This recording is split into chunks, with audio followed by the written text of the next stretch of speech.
They called me a burden, so I sold everything they took for granted, emotional, vengeful, and mysterious.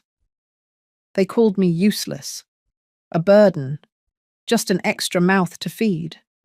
And as they laughed behind my back, I quietly signed the papers that would change everything. My name is Evelyn Parker, and I'm 67 years old. I've lived my entire life in the quiet, rolling hills of Carroll County, Iowa, where our family farm has stood strong for nearly a century. My daddy used to say that soil had memory, that if you listened close enough, it would whisper the stories of every back bent to work it. Well, if that's true, then our land has heard some of my deepest heartbreaks. I wasn't always alone. I had 3 siblings, Tom, Susan, and David. We all grew up together in that big white farmhouse with the green shutters, just off Route 30. Summers were for hauling hay, and winters were for sitting around the fireplace, watching snow fall like secrets from heaven. Back then, I thought we'd always be close. But time has a way of turning hearts cold. After our parents passed, Mum from a stroke in 2005, and Dad just 2 years later, the farm became a question mark. Who would keep it running? Who would live there? Who would inherit what? That's when the cracks started to show. That's when my siblings began whispering things they thought I'd never hear. "She never married," Susan once muttered, thinking I was out of earshot.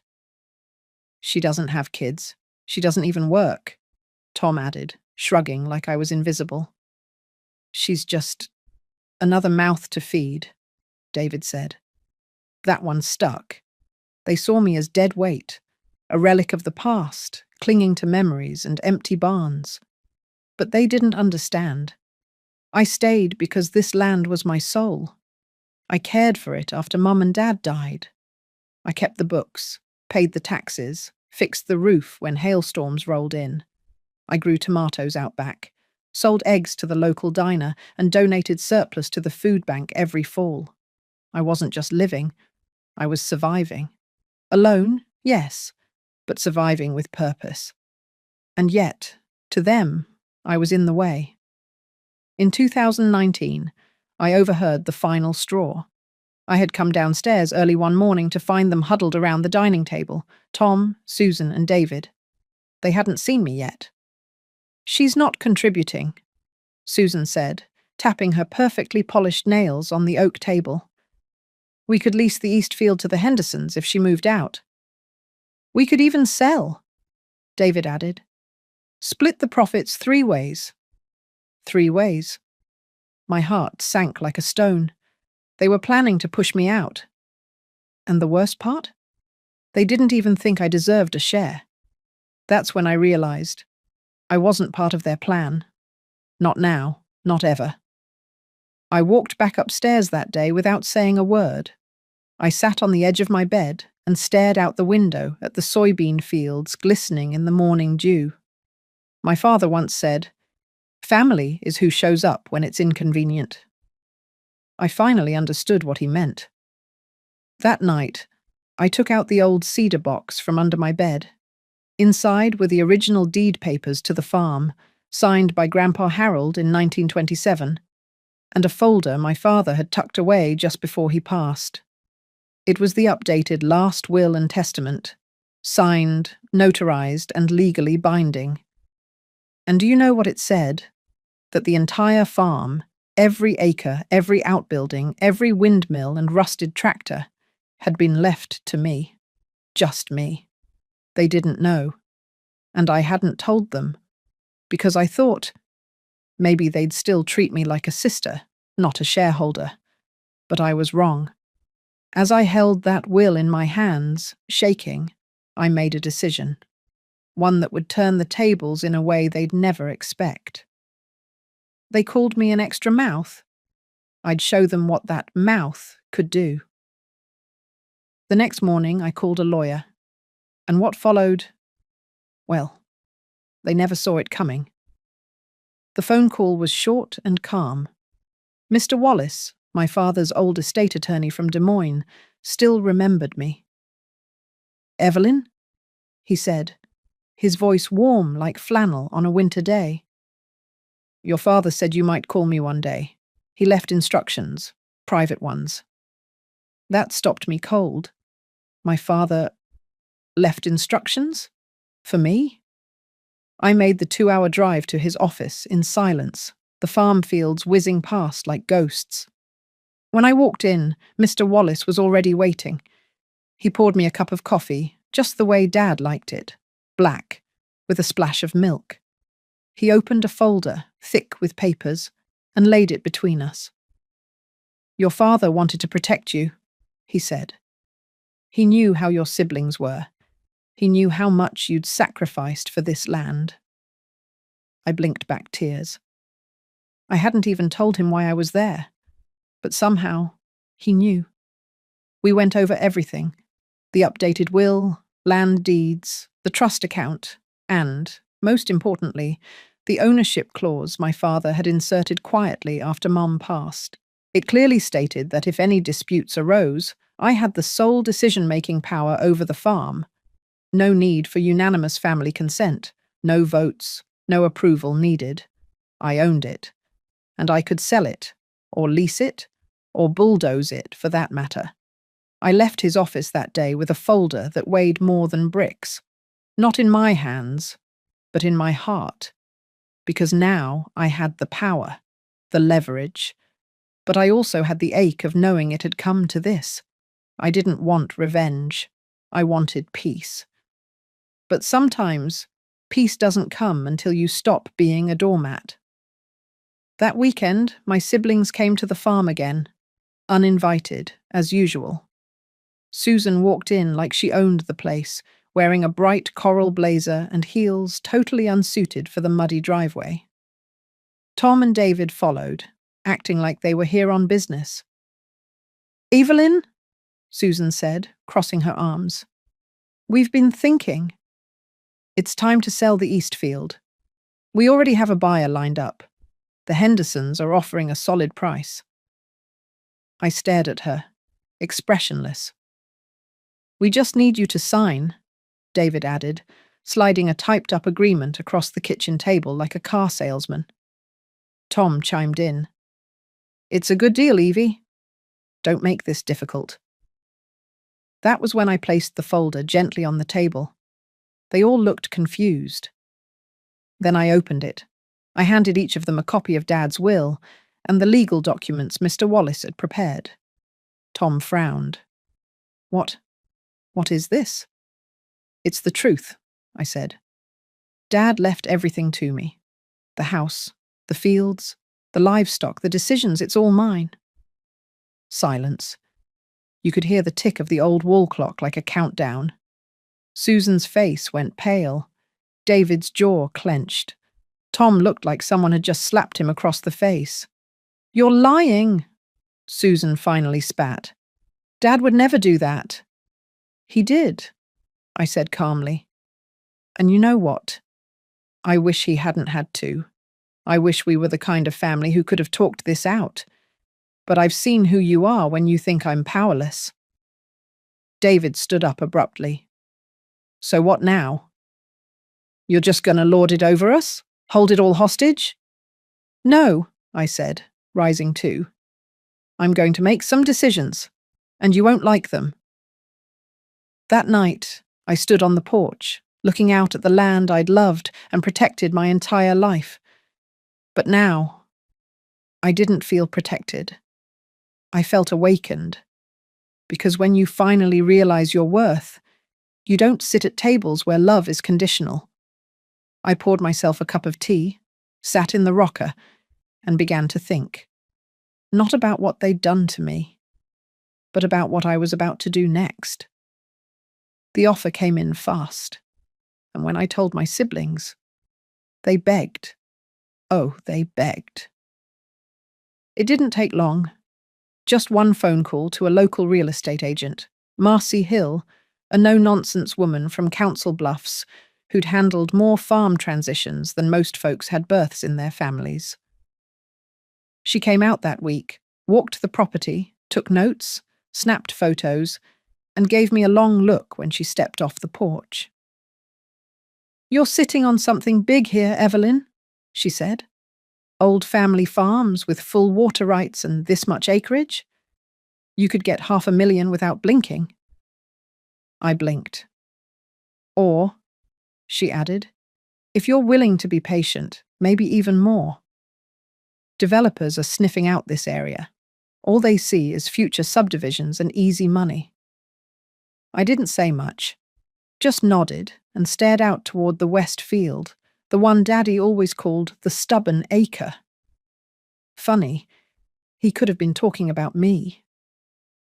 We listed the property that Thursday, quietly. No sign out front, no newspaper notice, just a few private calls, a listing buried deep online. And within 5 days, we had 3 serious offers. One from a couple looking to turn it into an organic co-op, another from a corporate agricultural investor. But the third, that one made my heart stop. A development firm out of Omaha wanted to buy the entire farm for $850,000, cash. They didn't want the house, or the barn, or the fences, or the tractors. Just the land. The contract was clean. No contingencies. And they were willing to let me stay on the property through the winter, rent-free, so I could close the chapter comfortably. I signed the intent to sell that afternoon. The next morning, I invited my siblings to dinner. I baked chicken, just like Mom used to.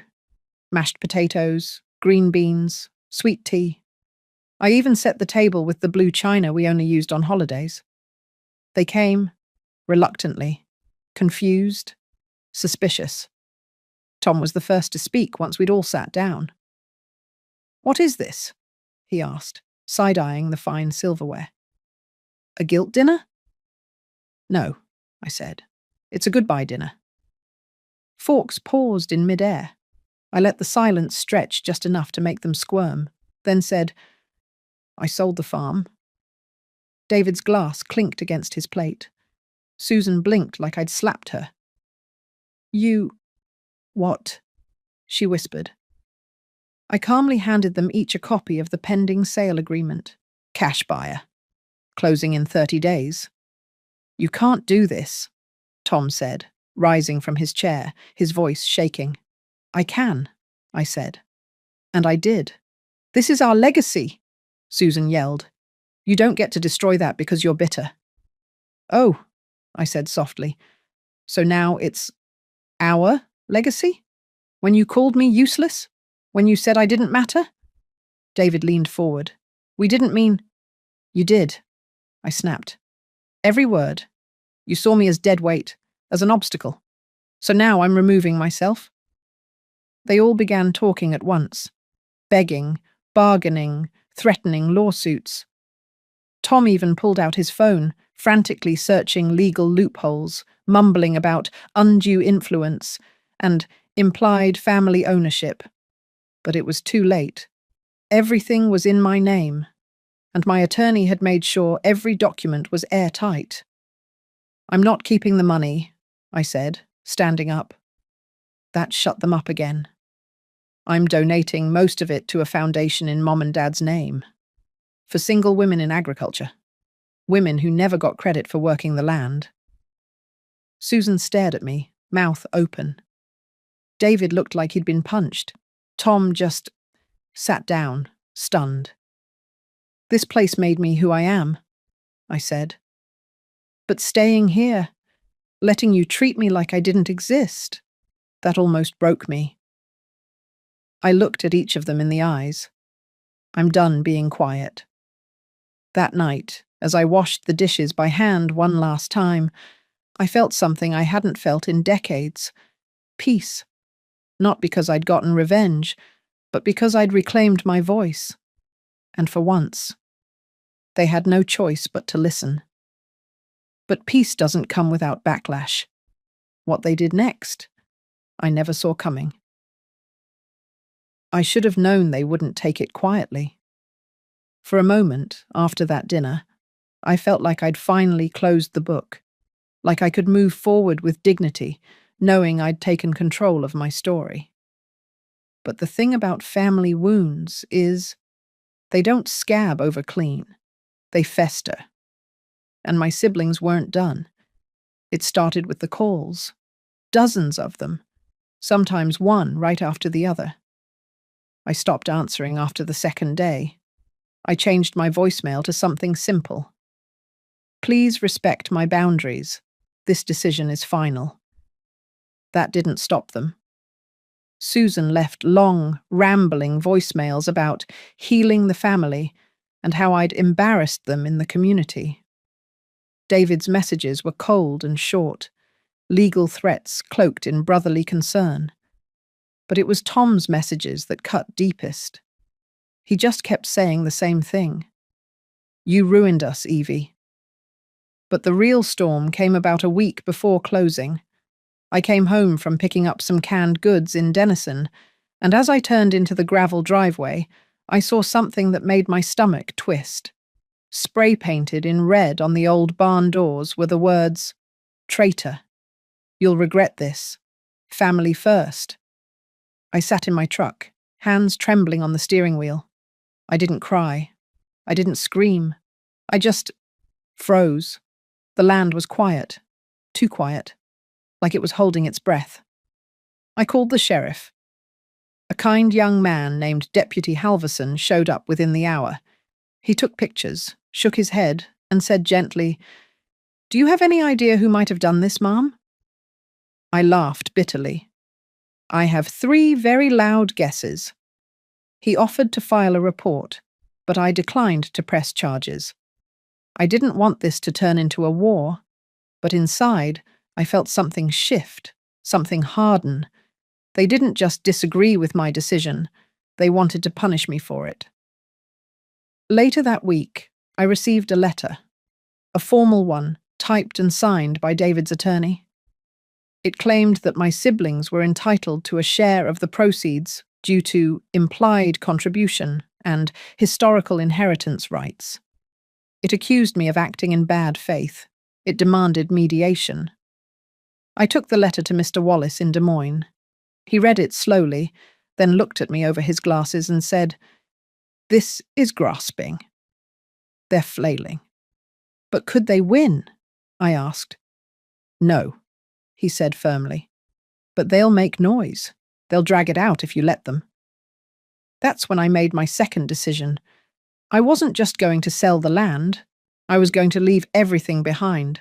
The farmhouse, the furniture, the family photographs in the hallway, all of it. I didn't need to take the pieces with me anymore. I had already carried the weight long enough. I wrote them each a letter, not to explain and not to justify, just the truth.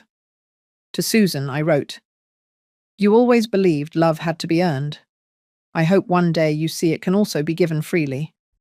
To David, power isn't in control. It's in compassion. Try leading with that next time. To Tom, you weren't ruined by me.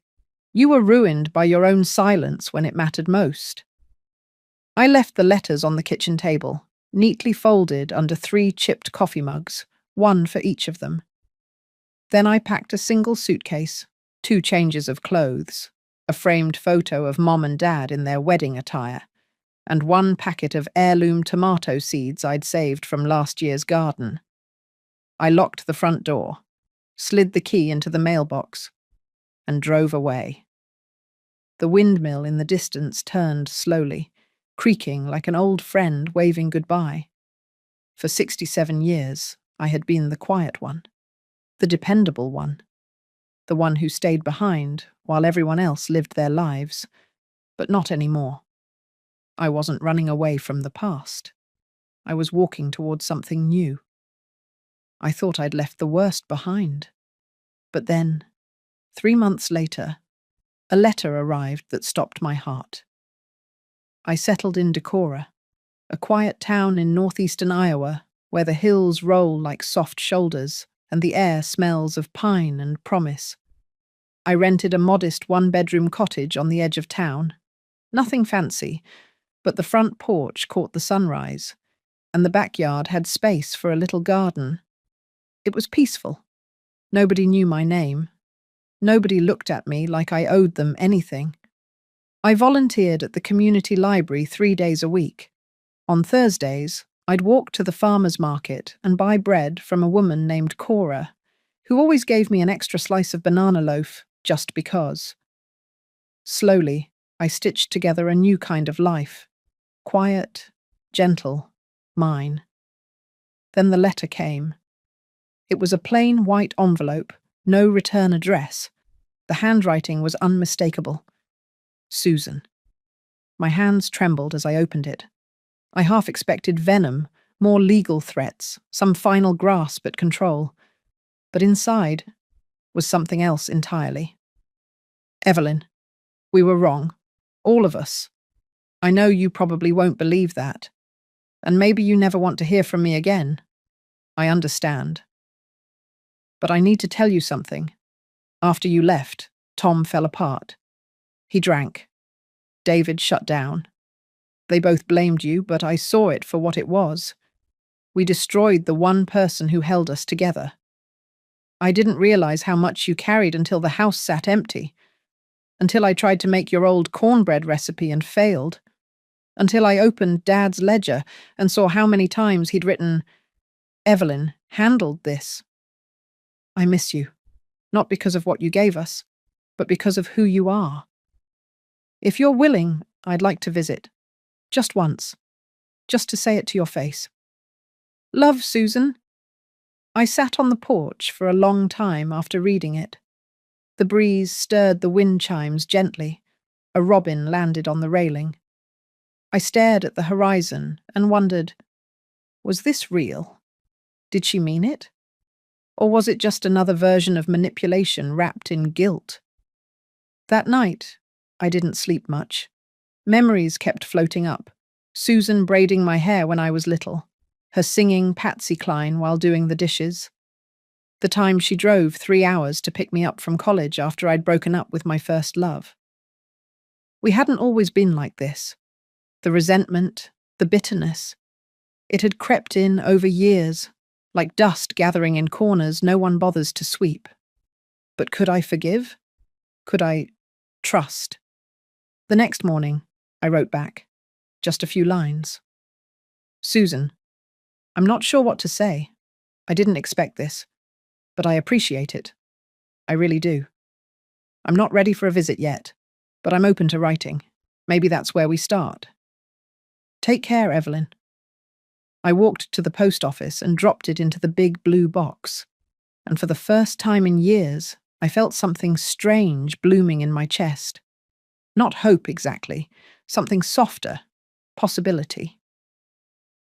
Weeks passed, and letters came, slow, steady, full of memories and pain and truth. Susan told me about the night David finally admitted he resented Dad for favoring me, how Tom confessed to feeling invisible his whole life, like the middle child no one asked much from, but expected everything of. She told me about Mum's old journals, which she'd found in the attic, about the page where Mum wrote, "Evelyn is the glue. I worry that when she's gone, they'll fall apart." I cried when I read that. Not because it hurt, but because I finally felt seen, even by a mother who'd been gone for decades. One morning in late spring, I planted the heirloom tomato seeds in my backyard. As I pushed the soil over them, I whispered, "Grow strong. Take your time." Maybe I wasn't just talking to the seeds. Maybe I was talking to all of us. I thought the story was over. But what happened on the 1-year anniversary of the sale changed everything. 1 year to the day. That's how long it had been since I handed over the keys to the farm, folded up the life I knew, and stepped into the unknown. I hadn't spoken to Tom or David since that dinner. Susan and I had kept writing, letters every few weeks, filled with cautious warmth and the quiet work of rebuilding trust. We didn't talk about the past much anymore, not because we'd forgotten, but because we'd already bled it dry. That morning, I woke early, just like me. I was about to head inside when I heard the tires on gravel. A car pulled up. Not Susan's. Not anyone I recognized. A man stepped out, mid-30s, jeans, button-down shirt, kind eyes. He held a folder in his hands and walked toward me with the hesitancy of someone unsure whether they were welcome. "Mrs. Hart?" he asked. "Yes," I said slowly, standing. "I'm Caleb Jensen. My company purchased your family's property last year." I blinked. "You work for the development group?" "I did," he said, then smiled gently. "But I left a few months ago. Started something new. Actually, that's what I'm here about." He opened the folder and handed me a thick envelope. Inside was a photograph. The farmhouse, restored. Painted white with soft blue shutters. The barn stood tall, refurbished with new siding and its roof intact. But the land was untouched.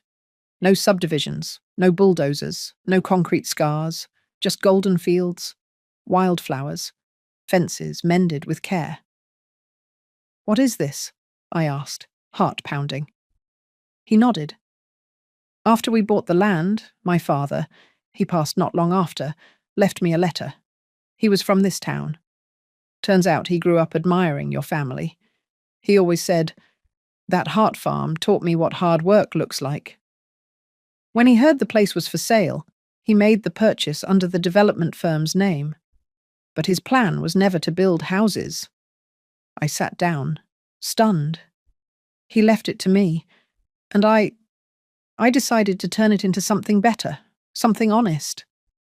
He pulled out another photo, a hand-painted sign.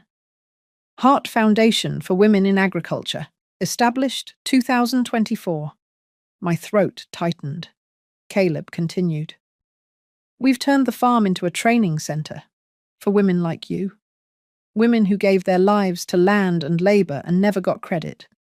We host workshops, offer scholarships, even provide free housing during the growing season." Tears welled in my eyes. "I used the last of the donation you made in your parents' name," he said softly, "to build a greenhouse in your honor. It's called Evie's Roots." I covered my mouth. I couldn't speak. I couldn't breathe. Everything I had fought for, every sacrifice, every insult, every lonely night, it had bloomed into something bigger than me, something that would last. Later that day, I called Susan. "I just had a visitor," I said. She laughed. So did I. "What?" "Tom and David," she whispered. "They showed up. Said they're tired of pretending they weren't wrong, that they missed you, that they want to visit." I didn't speak, just listened to the soft hum of something healing across the phone line. A week later, I stood at the edge of the old field. Tom beside me, eyes red, but no longer angry. David a few feet behind, quietly placing a single rock on the fence post the way Dad used to when he finished a day's work. Susan held my hand. We didn't talk much. We didn't need to. Sometimes, legacy isn't about what you build. It's about what you're brave enough to leave behind.